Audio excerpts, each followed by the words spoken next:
Hey guys, welcome back to the channel. It has been a hot second. I've been gone with tonsillitis, and it is great to be back. I can talk again, and I decided to come back with a bang, because today we're going to be talking about the brand new Set 22 Critical Blow leaders that will be coming out. We have 11 in total, and I thought the best person to bring on to this subject here with my brother Mike.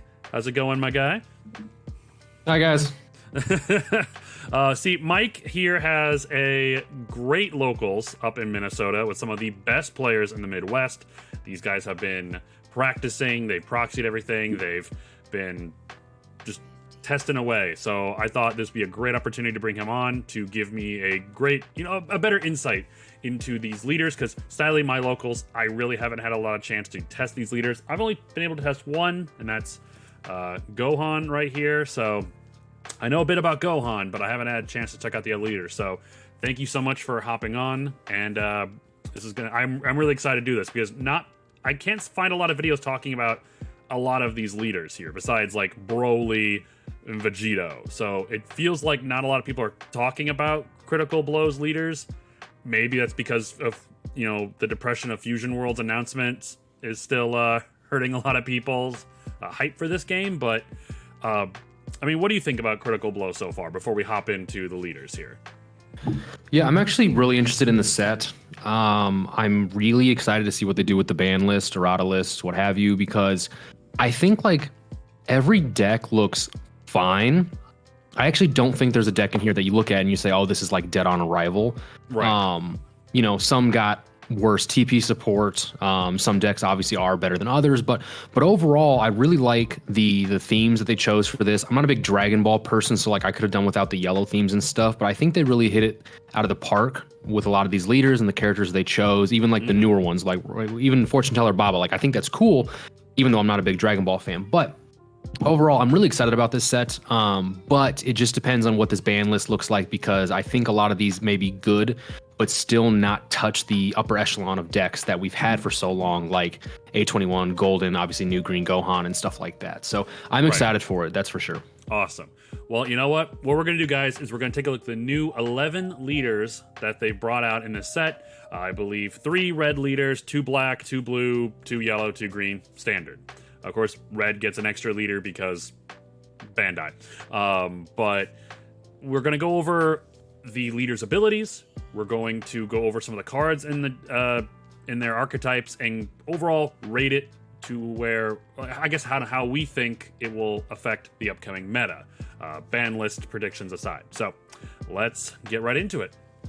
All right, here we are, the 11 leaders coming from Set 22 Critical Blow. We're going to start this off with red and with Cell Max. We finally have a Cell Max leader, and he is, he's pretty neat. What do you think? I was super excited for this one because I thought this was going to be the one in the set. And when they announced it as the promo, first off, like, cool, I guess, because like it's going to come in a gold version, of course, and then the Z extra that came with it, the omnidirectional beam. We'll also have a gold version. I think it's about time we had him. Obviously, we had the Gohan SH, Piccolo SH leaders, and then Gamma 1 and 2, and then this set obviously brings Gohan Beast, Hedo, which we'll talk about, and then obviously Cell Max here. Got a TP, which is obviously good. The thing about this leader is that it is like without a full-blown archetype, right? It is based off of minusing your opponent's cards. Right. Obviously, the Awakened side leader is you draw when you minus yours or your opponent's cards. And then I believe it draws on attack as well. Correct me if I'm wrong. I don't have the image in front of me.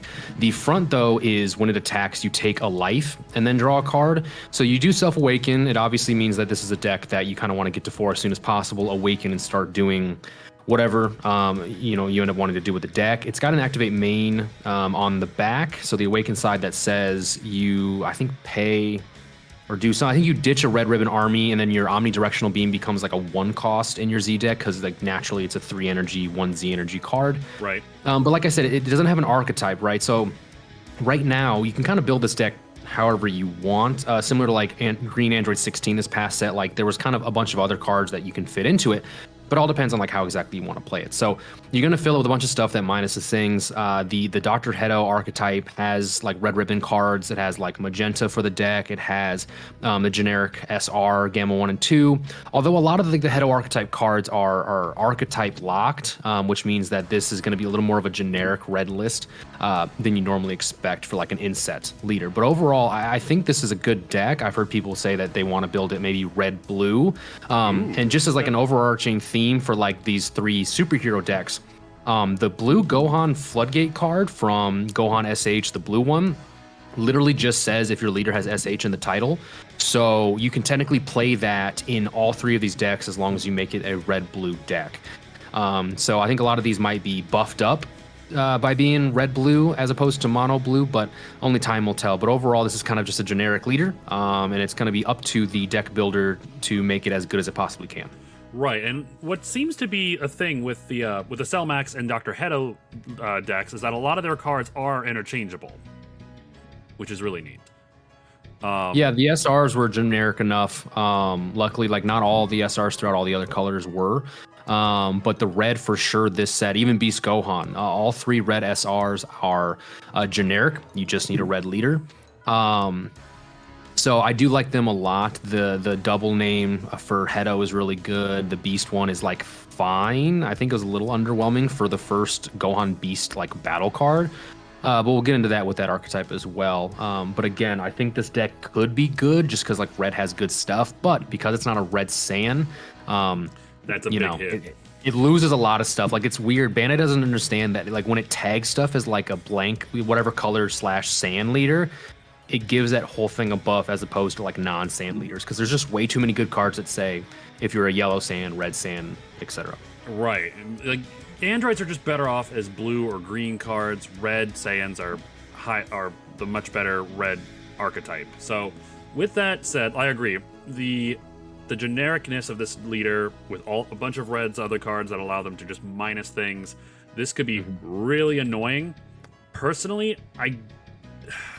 I know at least I could see it in Rogue tier. You know, depending on the matchup, this could be really good into certain decks. Do you think this could have meta? This could impact the meta? No, absolutely not. I do not. Okay.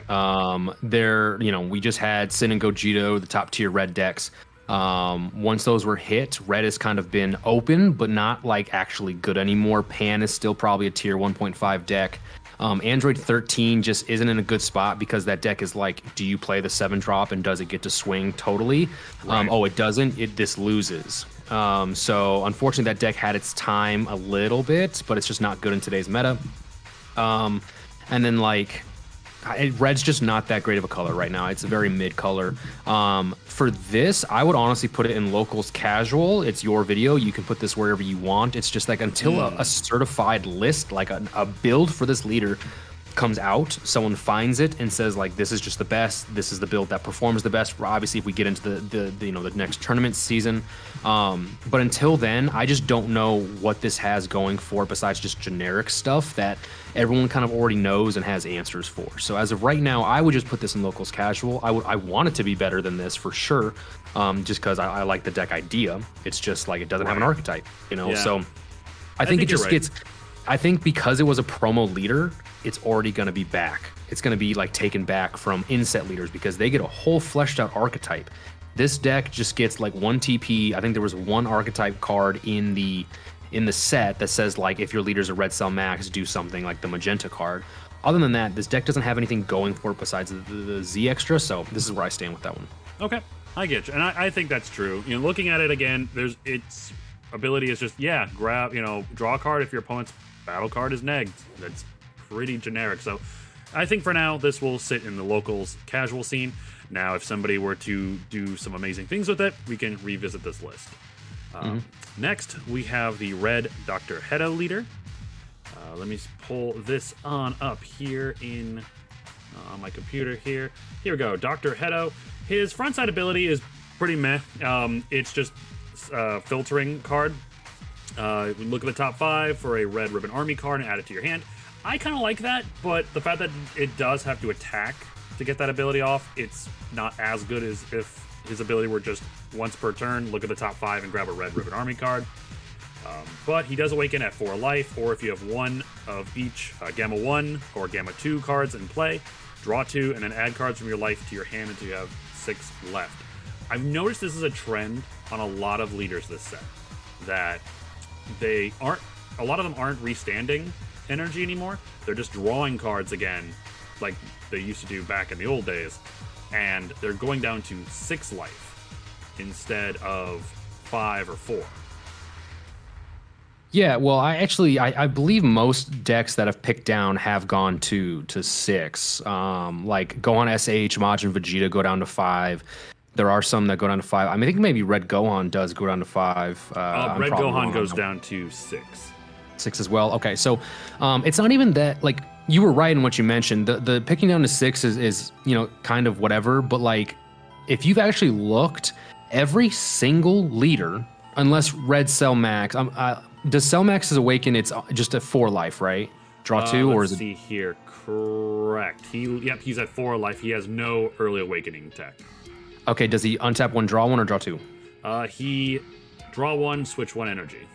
Okay, so then the correct way to form this statement is every inset, so not counting Cell Max, every inset leader, also not counting Black Vegito off the top of my head, is a draw 2 Awaken leader. Every single leader in the set is a draw 2 leader on Awaken.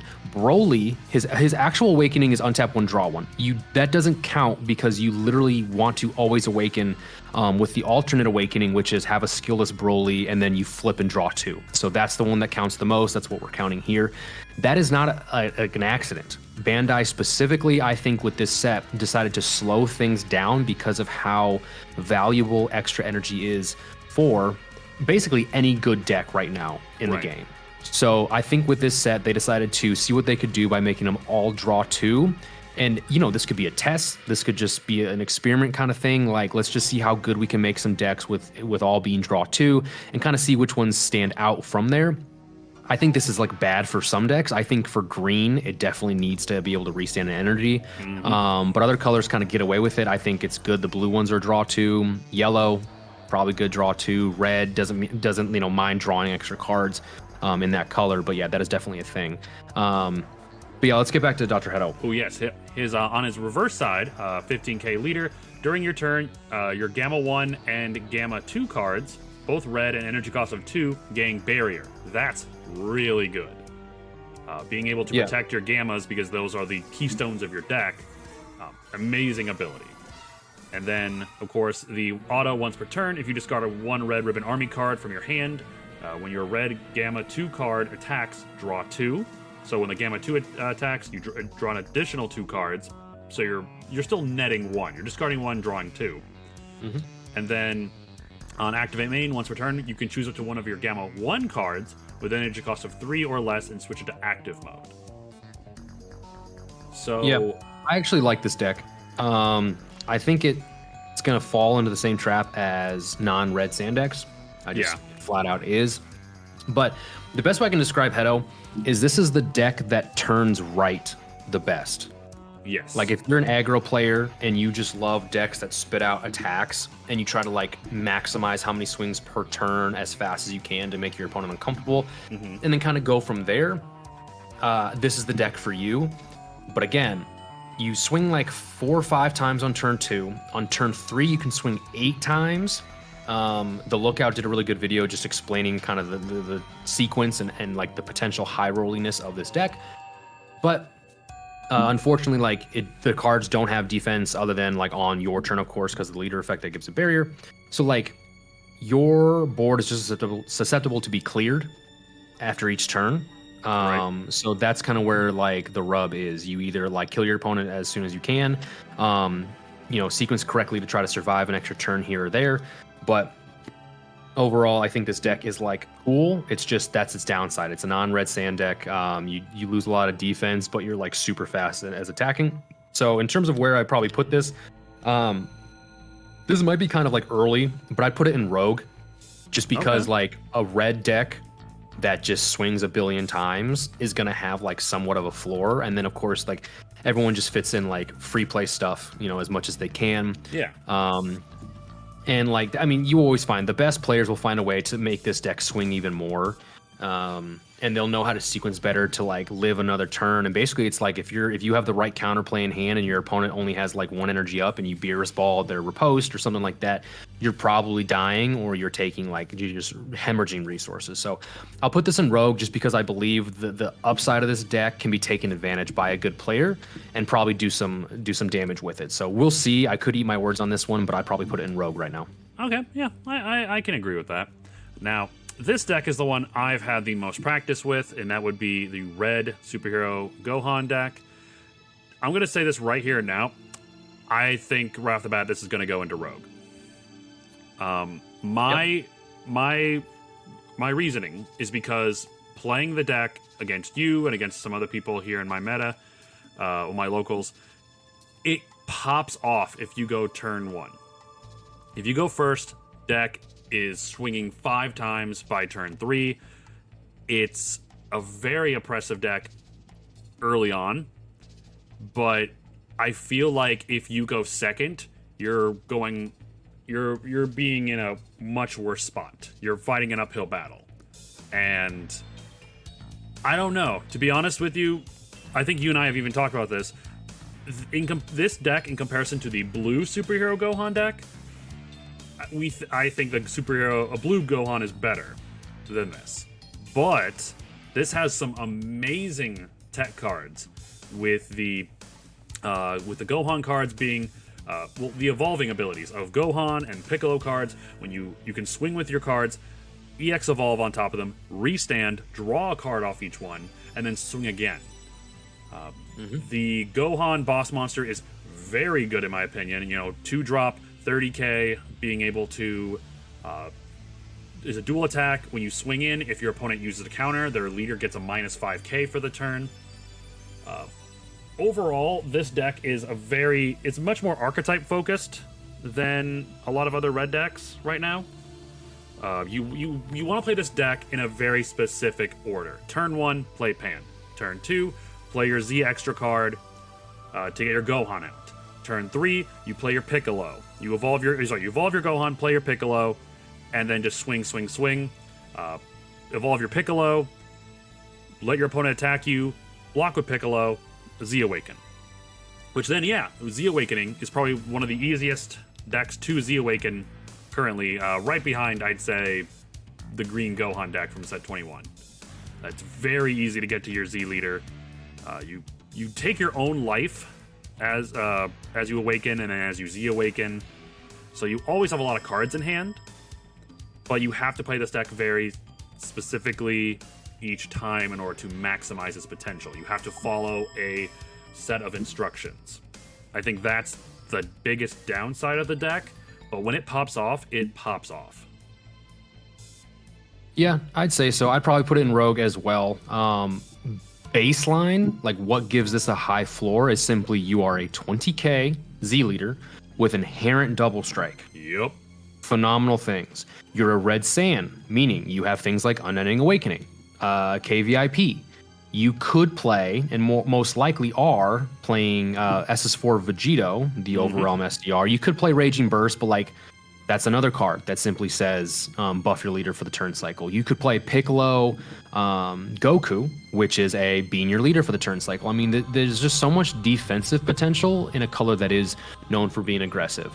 But you're right, the downside of this deck is like, unless you're really into Gohan superhero and just like the superhero archetype in general, this might get like super boring, because when I say the first 3 turns are, you want them to be literally exactly that, the same thing every single turn, I mean it. Turn 4, I think you're essentially wanting to slam a boss monster every turn and force your opponent into an uncomfortable situation to like counter and then be a 10k for that turn. So like, it's a high floor because of its defensive stuff. The upside is then still kind of there because of the good tech. You're red. All your EX evolves read the best way it can. So an EX evolve that you can evolve in rest mode and then have it restand and draw, like Trunks Vegeta is the bar for how good you want an EX Evolve deck to be. It doesn't matter if you're in rest mode or not, it restands, you draw 1, you get the extra swing. So I do like this leader baseline. I think it's just got a lot of good things going for it. But if the curve is like threatened or broken, messed up at all, it does get a little bit harder. Going second does hurt because a lot of your cards just read like a turn later than you want to, where you want to play it on 2, but it says until you have 3 energy. You maybe want to do it on 3, but it says your opponent needs 3 energy or 4 energy, what have you. So I think it's good deck. Someone will figure out how to pilot it very well, but as of right now, I don't think it's touching anywhere near what Gogeta Sin was before. Yep, exactly. All right, this next leader, I know you have a lot to talk about. Yeah. Because you've been playing this a lot, and that is we finally have a Fu leader in this game. Took him 22 sets, but we finally have one, and he is good. Can we just go ahead and just put him up in meta? Yeah, I'd go ahead and throw him in meta. He's just got too many good things going for him. I love this deck. I think it is the deck that I will be playing from the jump. I think it is so much fun. And for anyone who hasn't like really dove into the deck all that much, you maybe just read the cards, this is like a more fair Dark Broly from set 11. The cards read somewhat similar. You are a toolbox deck where you are playing out these Cumbers. You have 3 different 6-drop Cumbers that you play out from your under your Fu Z battle. It's a deck where you run 4 of the same Fu card because it doesn't have defense like Deflector Barrier, so it's probably getting popped each turn. But like underneath your Fu, you can tuck a Cumber and then you play out the Cumber for free via the extra card and the actual Z stacking effect per turn. You could probably play out 2 Cumbers per Z card that you're playing, the Z battle card of the Fu. And then like, dude, this deck reads really well. So it is a on the back and the front, it is an activate main, draw 1, search top 5, and then you put a Cumber or Fu into your Z energy or your Z deck, excuse me, face up, and that's how you like Z stack and stuff when you play the Fu card. And then on the front though, you also can take up to 1 life when you activate main to draw. On the back, you don't anymore, but you're only awakening on 4. And then what's really cool about this deck is once per turn, defensively, if you've got a 6-drop Cumber at all in rest mode, your leader literally says at activate battle speed, switch the attack to a Cumber. And what that means... broken. It is broken because what this means is you cannot dump. If I have a Cumber card in rest mode, you cannot dump because the way that timing works is if you attack and you swing and you combo anything, like on a lethal swing or whatever, you think you're cool, I can literally point at a Cumber, change the direction of the attack, Cumber dies, and I'm good. That's insane. Couple that with the Golden Ape Cumber SCR, which essentially I can play for 1 energy at activate battle speed, and then if you're dumping and I play that card, I just don't take damage. That's what the card reads. If this is in rest mode, you do not take damage. So again, on top of the leader effect, on top of the Cumber Ape, you've got all these ways. Brainwash No More, which is the former black card, right? The Mass Sand card that you pay 1 crit life and you don't take damage. Yep. Another gotcha card. That's amazing. And so the Z extra for this is Fu's Laboratory, and one of his effects is if I don't have a Cumber card in play, but I have one in my Z deck, I can remove from game the Z extra and then play a Cumber and then use the leader ability to activate battle switch the attack. So there's all these different tricks and stuff that you could use to really be defensive here. I mean, you can survive a lot of stuff that normally black can't. I will say that it does suck that, again, you're a black deck, you only have so much defense, but black has gotten some good things. Petrification is a hell of a negate. You still got the token, you've got Protector, you've got the Gohan rare that it's a free negate, that's an auto, in fact, so it can't be countered. That's great for black. All going for this deck, which swings 20k Cumbers the whole time. And then what's really cool about this deck is there's a 1-drop Mechikabra from the Token Toa deck that when you activate Overlord, you can play a 5k Demon Realm token. So if you play that in this deck, if you overwhelm a Cumber, you get to draw and play a 5k token on your board. So that's a draw 2, essentially, if you consider, 1 draw per 5k. It's absolutely amazing. Your hand is huge. You've got defense out the wazoo. It reads really well. This deck rocks. Yeah, this is easily going to be, no doubt, the best black deck in the format. Cumber was really cool. Supreme Kai is neat. Like, Shroom and Salsa, love what that's doing, but this deck is just, it just does everything. This is what black needed, 100%. All right. I agree.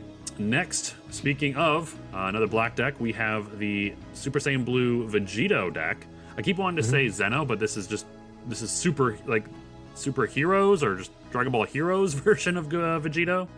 But Yeah, I yeah. know, So this is not Zeno for all you guys wondering. This is not Zeno, Goku, and Vegeta. It's like it is hero stuff, but it is like actual canon Vegeta and Goku in the Heroes universe. Yep. right. Now, you have played around with this deck as well. I have it proxied right here. All right, what do you think of it? First of all, I gotta say, I love the front art of this card. The big shot of Goku and Vegeta, love that. I wish more leaders would go back to the bigger artwork, but we've already had this conversation. The deck, on its front side, activate main, you can look at the top 5 cards of your deck, add up to 1 black Saiyan card with a cost of 6 or less to your hand, then shuffle your deck. I love that. You don't have to attack with it, you just get to, look for the top, look at the top 5 and grab a card.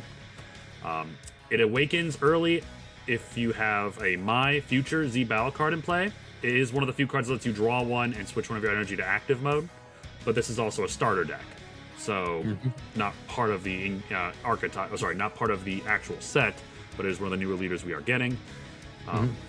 Its backside, of course, if you go on 15k body, once per turn, if you have a final Kamehameha in your battle area, when you activate a Union skill, draw 1, so decent card draw. When this card attacks, draw a card again, so you can essentially draw up to 2 cards per turn, based off the leader alone, and then activate main, choose it to one of your black Vegito cards, and it gets 5k power for the turn. This deck plays a lot of big 6 drop Vegito cards. But yes, please, what do you think of it?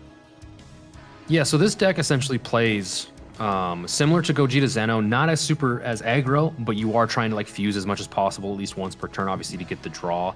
You have 6 drop Vegitos, 3 specific. 1 comes in the starter deck, 2 come in the actual set. The first one is called Vegito Beyond Shining. I got proxies right here. It's a free Patara, which is always good, free draw. If you have a final Kamehameha, you can pay a black to restand it. Each time it attacks, once per turn, activate battle. If if one of your black Vegito cards is in a battle, so this doesn't specifically have to be what's in a battle, as long as your other Vegito battle card or your leader is in a fight, activate battle. You can use a card under this as a combo for the turn. So this can be a 25k swinger if you want. It can also defensively put your leader to 20 for a specific battle. So that's actually a pretty cool effect. This is kind of a toolboxy Vegito deck as well. Again, no keywords here except for deflect. It's kind of just a free Z energy, free combo, free union value card for the deck. The next one is a blocker, all-round warrior, so it's also a free union. Your opponent has to have 2 more energy. If you have a final Kamehameha in your battle area at all, when this is KO'd or tried to be removed by a skill, you can place the 2 cards, the Goku and Vegeta, underneath this, and you can save it. So as a blocker, you can block an attack and still save it no matter what they're swinging, and then they're forced to remove it again a second time or swing it into a second time. When it's played, you get to warp an opponent's battle card 5 or less. So it's removal, it's defense, it's pretty good. Then your main offensive one is going to be this other 6 drop called Ultimate Battle. You do pay 1 black for this. It is a 20k deflect, does have double strike. If you have a final Kamehameha in your battle area, when it is played, you do get to warp any of your opponent's battle cards, not through barrier, just any cost. Its best effect is its second auto for 1 black if you have 4 more energy, and you place the 2 fusion cards underneath it into the drop. When this card attacks, you can warp an opponent's card from their hand, and then you can restand it. The card gets 10,000 power, and you switch it to, of course it restands. So basically, when you swing this, if you decide to pay that second energy, you are a 30k double strike that warps a card from hand that has dual attack specifically because you restand it. So 30k double dual warps a card on attack, warps a card on play. This is awesome. It is black, of course, so you're going to be a little bit energy hungry. Overall, that's kind of the kit. The Mai that you play to awaken early, you switch it to rest mode to get a 6-drop Vegito from your deck. You just kind of pluck it. And then the SS Trunks that you play underneath it, you Z-stack it.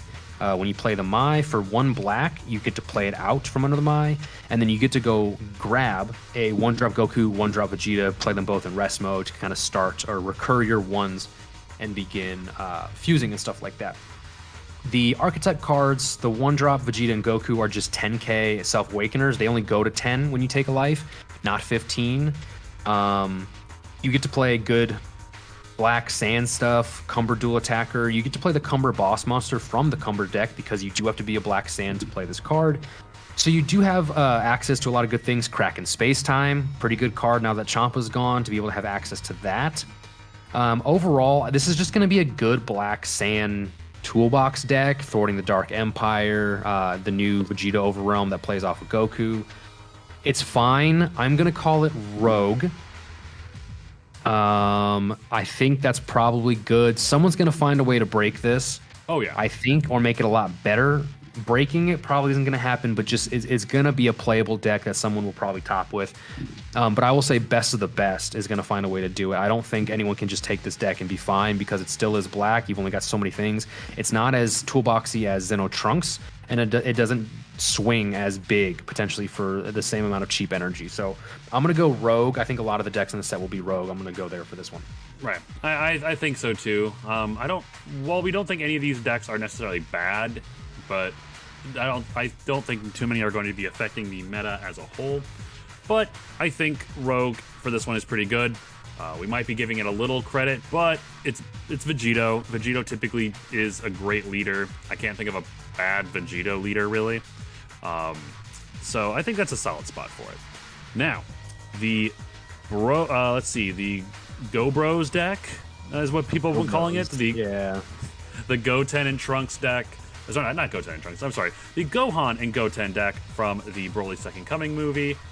This leader actually, surprisingly, a lot of people are excited for it because they say it is essentially the best green hand destruction we've had in quite some time.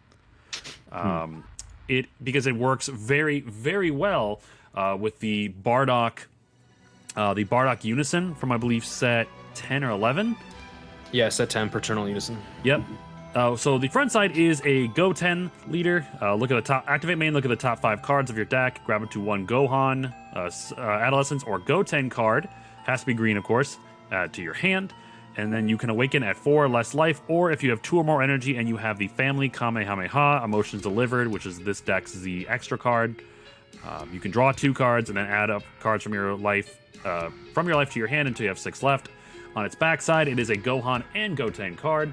Once per turn, you can when you play a Gohan, Adolescence, or a Goten card, both green with a cost of 6 or more from your hand, you draw 1.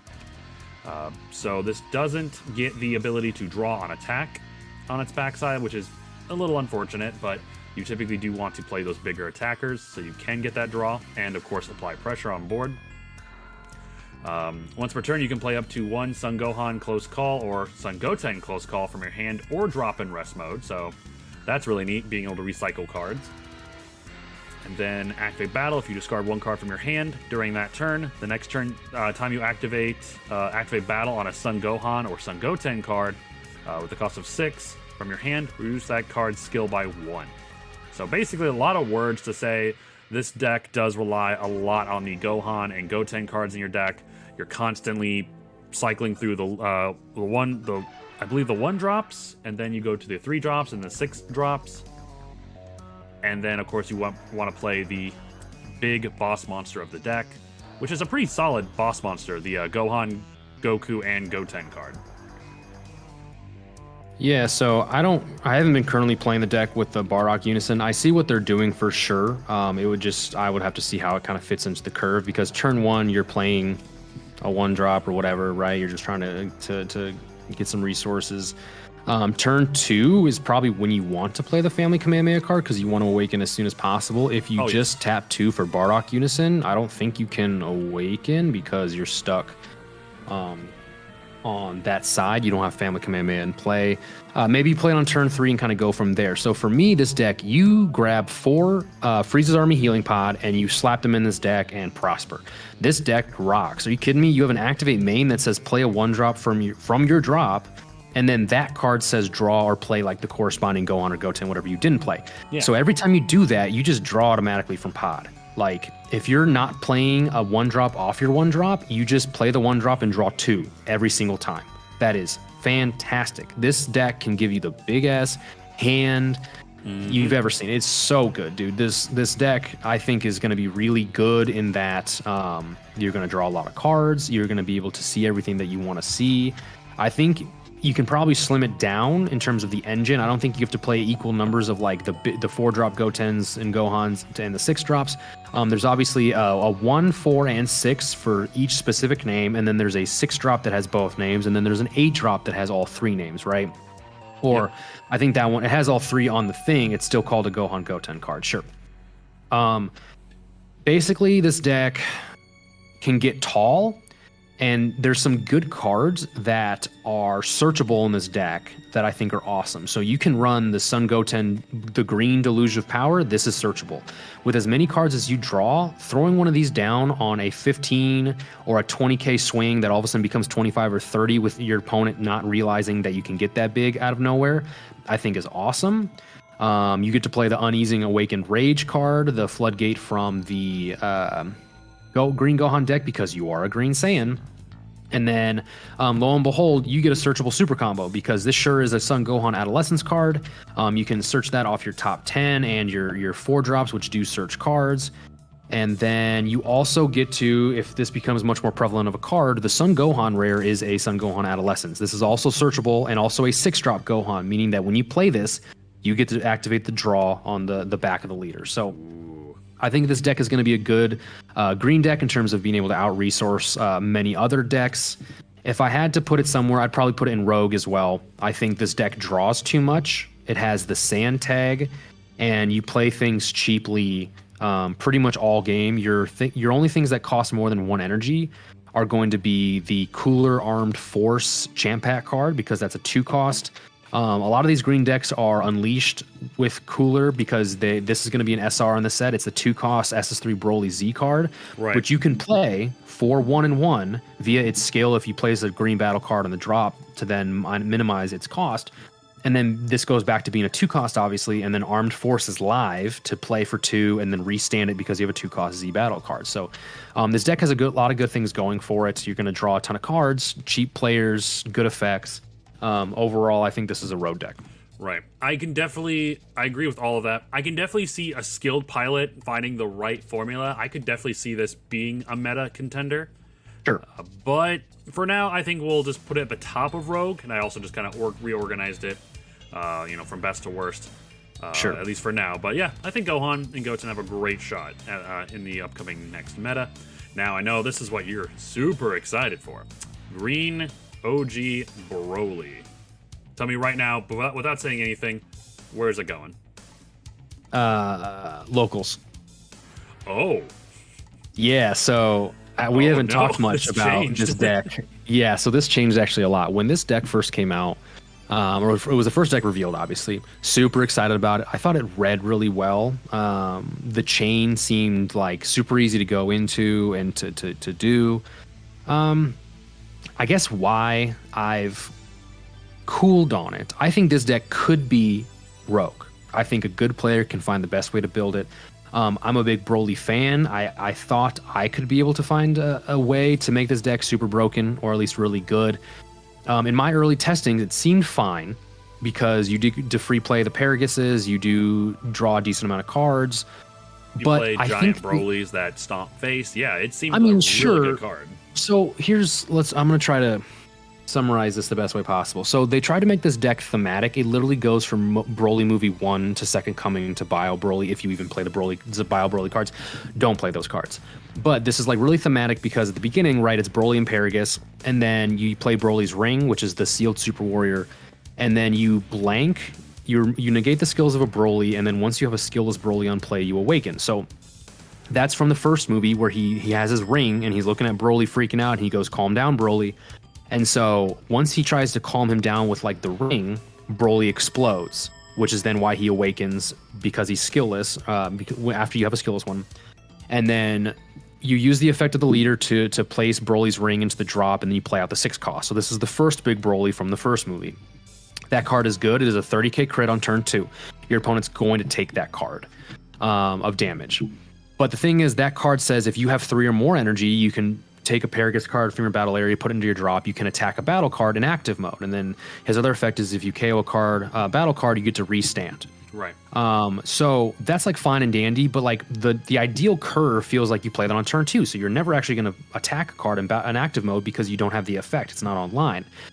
And then when that one's removed, which either your opponent is or your leader does it, you go into Dormant Legend, which is played from your deck, and then your leader effect removes Dormant Legend. You play out Glacial Awakening, which is your cool check land for red-green. Right. That's a deflect 20k. You discard a card, you're being your leader, and then that's the card where you can pay one, evolve the 8-drop on top of. The 8-drop is good. You draw on play. You make your opponent discard on play. You're a 35k double.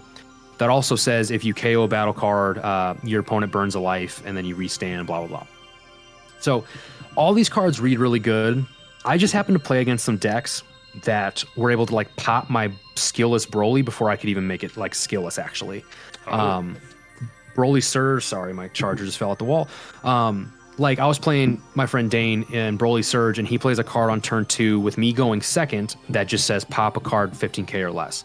So he popped my Broly, and then so it was my turn going second. I charged my second energy, and I'm like, I have to pay another energy to awaken here because I just play the SS3 Broly Tyrant card because it's a Broly. I blank it with Ring and then awaken, but like I don't want to do that. If I have to spend a whole energy to get into a position to awaken, then I'm already behind the curve while also going second. So that's kind of a niche situation, right? There's not a lot of decks that just say on turn 2 going first or second, pop any card, right? Or even pop a small card. Green Gohan has the 1-drop Goku Z card that says pop a 3 or less when you play it. So there are some good decks that have access to that type of removal. And if that happens, you're really behind. And then after you go through the Broly's Ring, the Dormant Legend chain, you get up to your 8-drop and you do all that stuff. If that's not enough to win the game, then you're just a green deck, kind of just doing green deck stuff, because then there's no other way to play out your fields for free again all that well besides just the free drop, the free Paraguses you get to play, but you have to have a Broly card in play. And then if your opponent has answers to the 4-drop Broly that you evolve on top of, right, it has deflect, but a charismatic sure makes that go away, right? There are things like to get around a 4-drop being played, whether it has deflect or not. So I just calmed down on this deck, and I've decided that I'm going to let somebody else figure it out and break it and find the best way to build it before I do it. It doesn't feel as good. It doesn't draw as much as Go Bros. It doesn't feel as defensive as a lot of these other decks. It's a little too linear, and some of the cards that came out with a set might be better in like OG Broly from set 1. Like that just might be the truth. So I'm letting somebody else figure it out. Okay, I get you. So I would say, yeah, let's put it in locals, casuals for now. But yeah, I remember you were super excited for this, and you were having a lot of fun playing this. So yeah, I'm very sad about it. Don't get me wrong. I want to put this in Rogue so bad and tell you that like for sure it's going to be at least this good. I just can't tell you that right now. I just know that there's some stuff out there, and a good player who knows what this deck does will figure it out. Right. We can admit though, it probably has the best leader art in this set. It is the best, dude. That's why I'm so upset. I wanted this to be like far and away one of the best decks in this set, so it's very much playable, and I'd feel good spending the money to like get the deck because it's the best Awakened side leader. It has an awesome Z leader. It's free, by the way, and it comes with the new best green Z card. So that's just a bummer, but someone will figure it out, and hopefully I will be happy about it. All right, now the next 2 decks here are the yellow decks, which are the Goku and Korin, and then Baba and Gohan.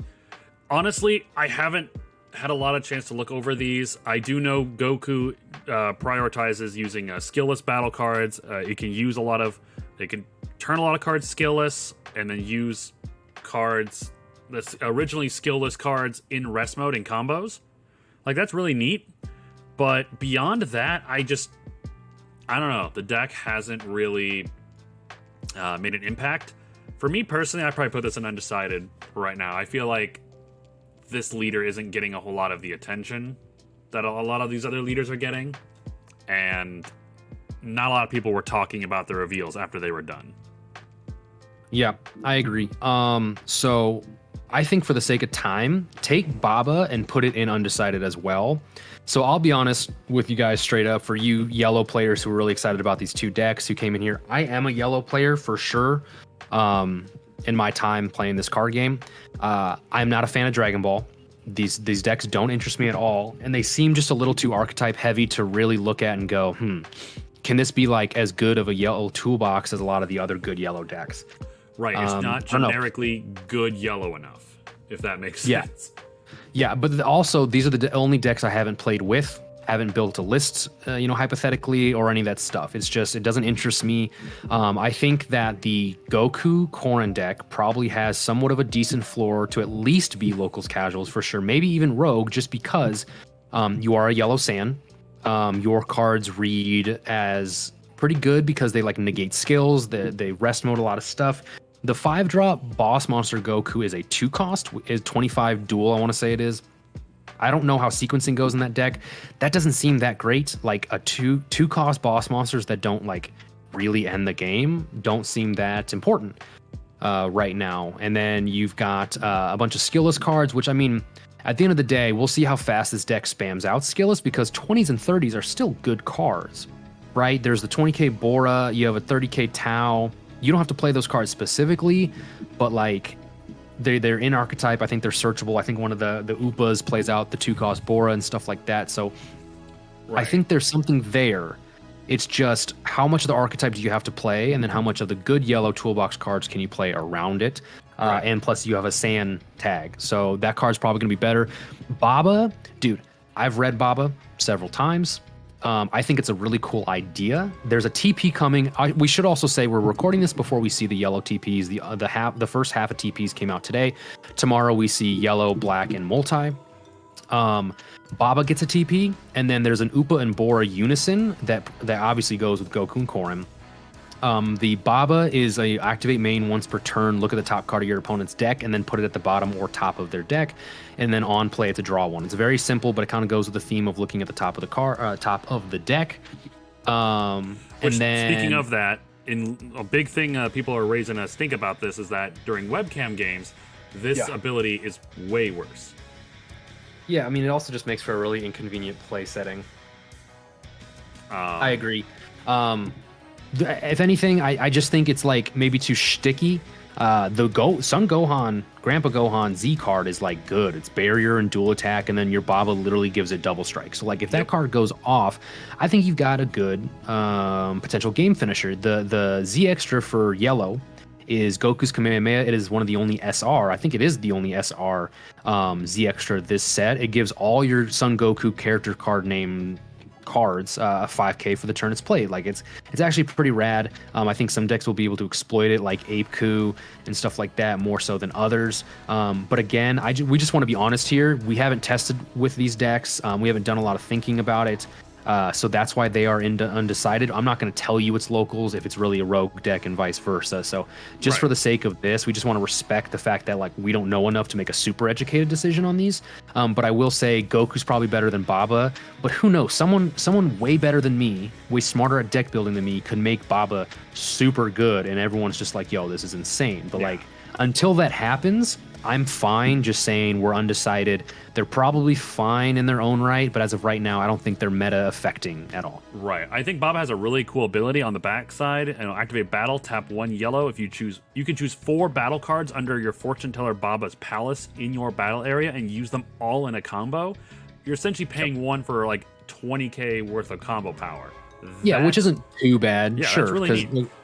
Yeah, and you're probably doing that. Like the goal of Baba is to probably get the Grandpa Gohan Z battle out, and that being the card that swings double for game, and then hopefully you have an energy open to do that, and then he becomes like a 45k double and stuff like that. So either way, there's probably some interesting stuff with it, but we'll just be honest, it's not our cup of tea right now. Right, no worries.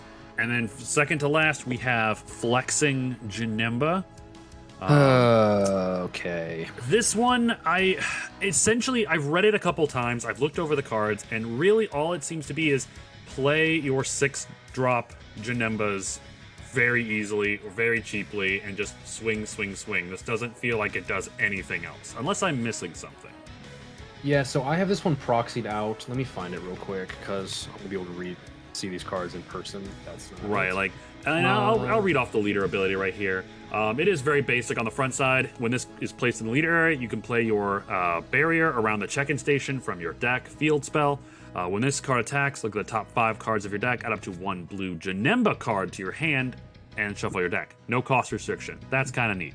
If it's your opponent's turn, when your blue Janemba card with a cost of 2 or more is removed from the battle area by a skill or KO'd, draw 2 cards, add cards from your life to your hand until you have 6 left. And then the backside, Janemba Silent Demon. When this card attacks, look at the top 5 cards of your deck, add up to 1 blue Janemba card from them, shuffle your deck. If it is your opponent's turn, once per turn, when one of your blue Z extras is placed in the battle area, draw a card and switch it to one of your mono blue energy to active mode. It feels like a very generic. It's weird to say this, but it feels like a very generic blue Janemba deck leader. Like, throw a bunch of your Janemba 6 cost cards in there, and just good blue stuff. That's kind of it. Yeah, so this deck, it's interesting to me. Like, I like Janemba as a character. I think he's a cool villain. We all love Fusion Reborn. Oh yeah. The only other Janemba decks though have been like the last Janemba deck was set 12 Vicious Rejuvenation, and it was god awful. It was like the weird skillless one.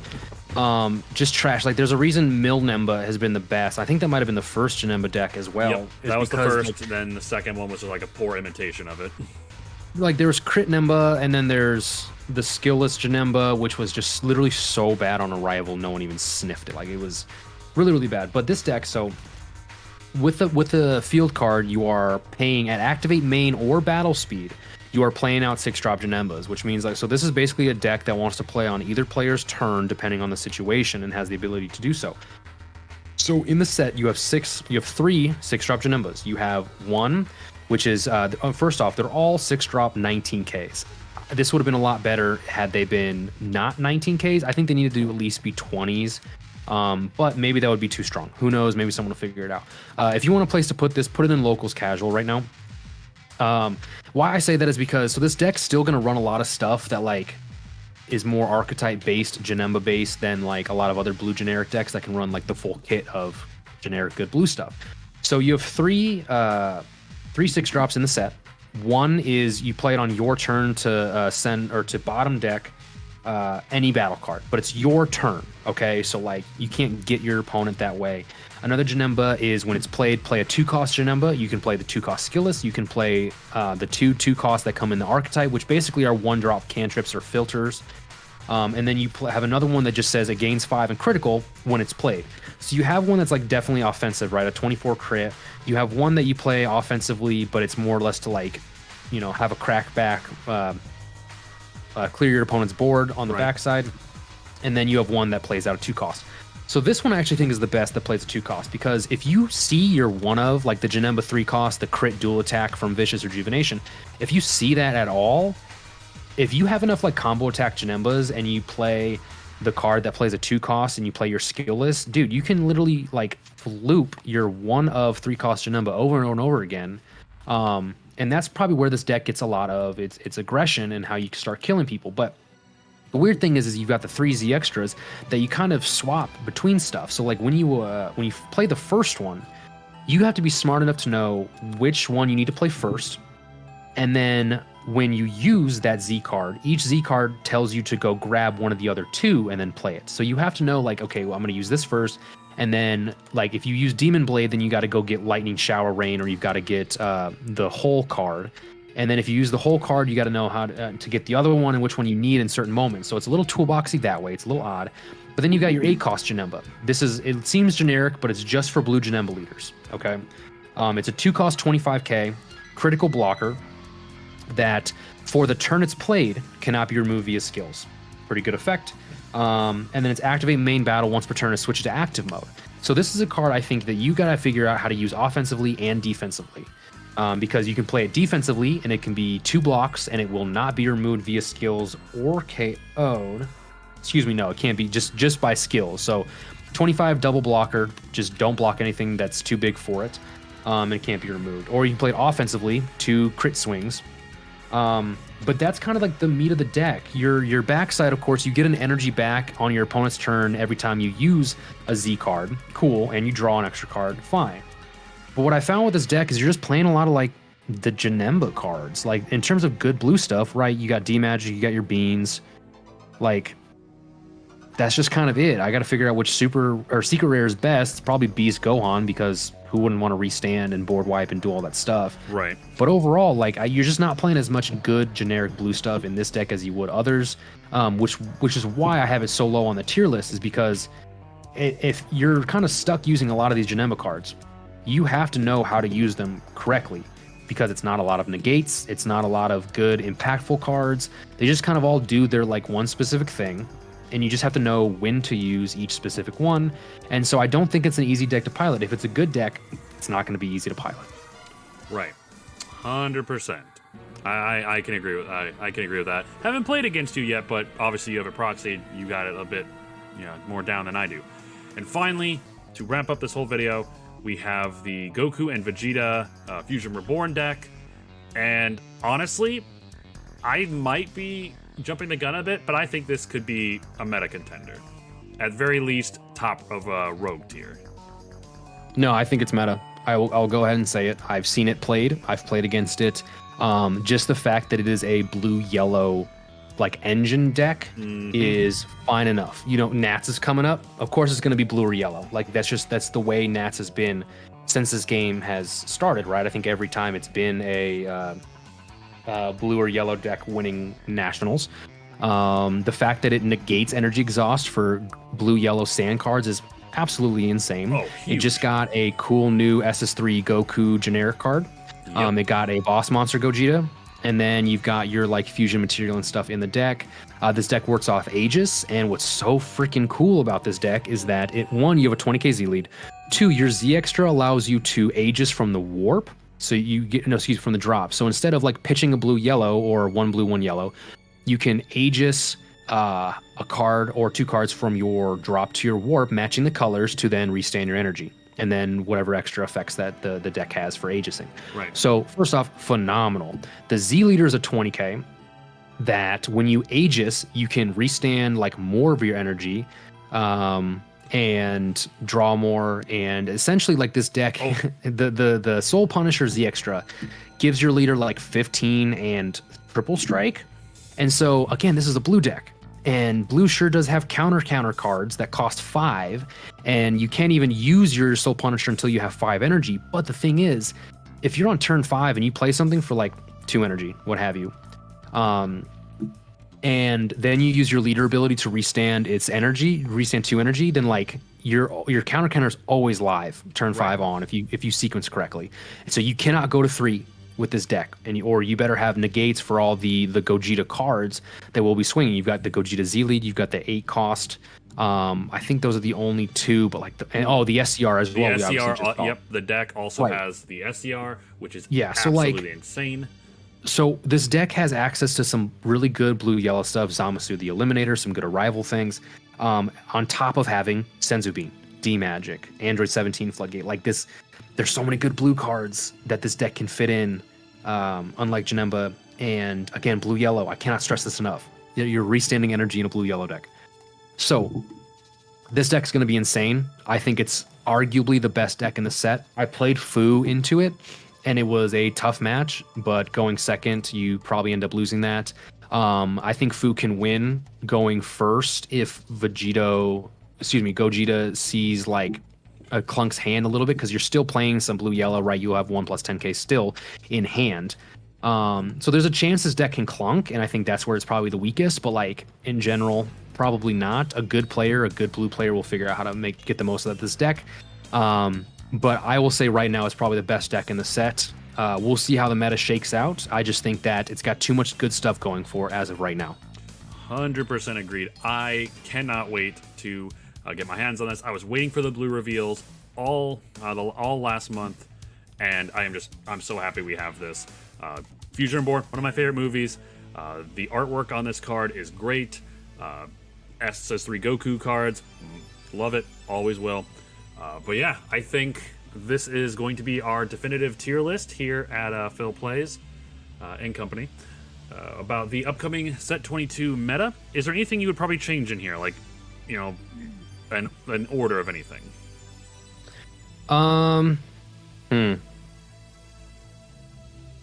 Honestly, I think I like this. I actually do. So like from meta down through locals casuals, I do like that the order that they're in. Again, undecided, like as a yellow player, I feel really bad like putting those guys in undecided. It's just like they're complicated enough. There's a lot of words on some of these, the Goku and Korin and the Baba cards. So like I personally just have to play it myself, see the sequencing, see somebody else do the sequencing to really understand like where its weak points are, where it's strong, what its curve looks like, and on all that. I just don't know right now. But I'm not dumb enough to just assume they're bad because they look weird to me. No, they're yellow cards. One is a yellow sand leader. It's gonna have a good floor. Like, it's yellow. It's just as simple as that. So we're just undecided on those. But I know I actually do really like the order of this one. Sweet. All right, well, we've kept you guys quite long enough. Thank you so much for checking out this video. If you haven't had a chance yet, please hit that subscribe button, hit that like button, let people see this video. Let's get the conversation started about the set 22 meta. We're on that grind to 500 subs. We are about 425 last time I checked, so thank you guys so much for all the recent support. On the last video, you guys were amazing. That's gotten over 1,100 views, and just fantastic. All right, guys, until the next video, take care.